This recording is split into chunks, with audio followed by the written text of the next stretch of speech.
Assamese দিয়া আগ্নিশিখা নাকি আগ্নিশিখাটা Assamese না তোমার জাতির? এটা হলো আমার নতুন পার্টির এই যে APB alternative party of Boroland. এই আমার নতুন পার্টির সিম্বলটা হলো এই যে আগ্নিশিখা, অর্থাৎ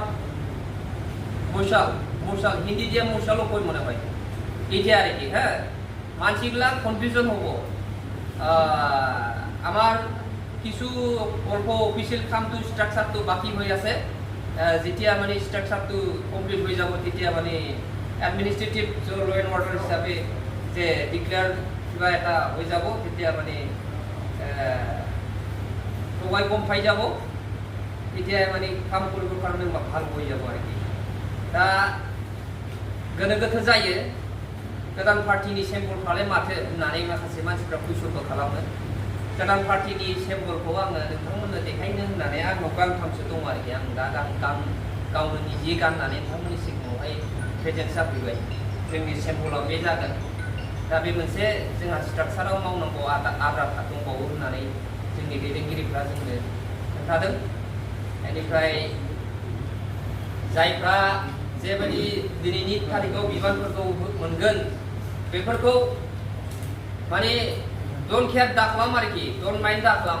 मानसिफ्रा ओरैबायदि मोनसे माने ओरैबायदि बुंलायस'नो हायैफोरबायदि मोनसे खोथाफ्रा दा रावजोंबो शेयार खालामजाया। बिसेस जोंनि गोलाव सम जे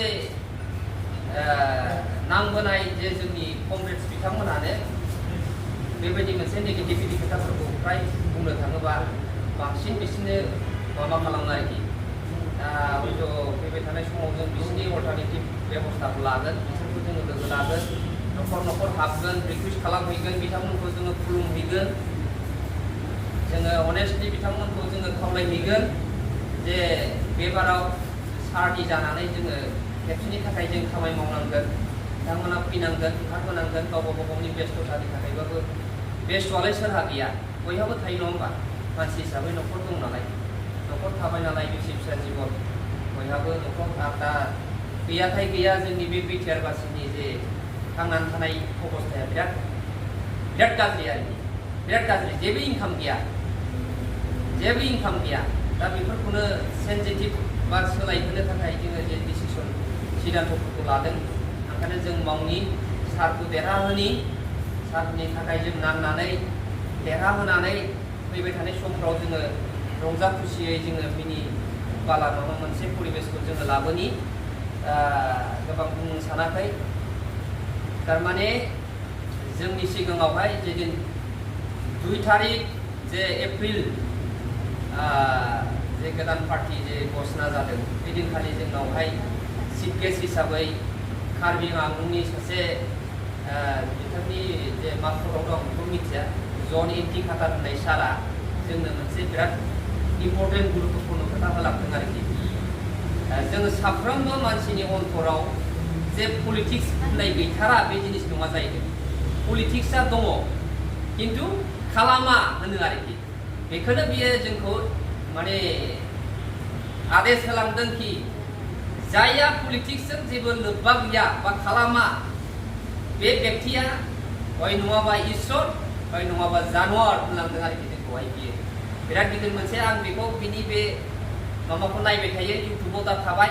बेखौ आं मालाबा आङो आंनि माने माइन्डफ्रा जुदि निर' जायोबा आं बेजोंहाय गावखौहाय मोनसे मटिभेट खालामनो थाखाय आङो बिथांनि जे माबाखौ नायो, स्पिचखौ। जायखिजाया बेबायदिनो नोंथांमोनहाबो मोजां खोथाफोरखौहाय सार्च खालामनानै नायनानै गावखौ मटिभेट खालाम। जोंनि दैदेनगिरिफ्रा जे प्रेसिडेन्टआथ' जा बुङो एकदम नायबाय थाथावथाव बुंखायो जे अनजलि बायद'आ जे पर्टेलफ्राव जे स्पिच लाखियो बेफोर कमप्लिटलि जे बिनि भइसखौ जों बुंनो हाया आरोखि। बिनि भइसखौ नायनानैनो जों मटिभेट जा आरोखि। दिनै बेयाव फैनानै दा बैयाव थांनानैनो माबा मोनसे नेगेटिभिटि एक्टिभिटिस खालामहैनाय बेखौ दाला सार, अननानै आरोखि, अननानै बेखौ दाला। जेरै दं एरै था। फैबाय थानाय समाव माबा मोनसे जाहैगोन, मोननाय मोनै माबा मोनसे बेफोरखौ लालायनानै जों माबा मोनसे बेबायदि दुर्बलता माबाखौ दाजा आरोखि। जायखिजाया हाबाफारि हिसाबै आंखौ दिनै मिटिंनि फंनैसो मटिभेशनेल मोनसे भइसखौ लाखिनो थाखाय खावलायनायलाय आङो गोबां खोथा बुंनो सानाखै बेखिनि खोथाखौनो बुंनानै आङो जिरायथ'बाय। रोजा रोजा साबायखर थाबाय अर्गेनाइजिं सेक्रेटारि बिथांनिसिम गुवारै बेखेवनानै होनायनि थाखाय।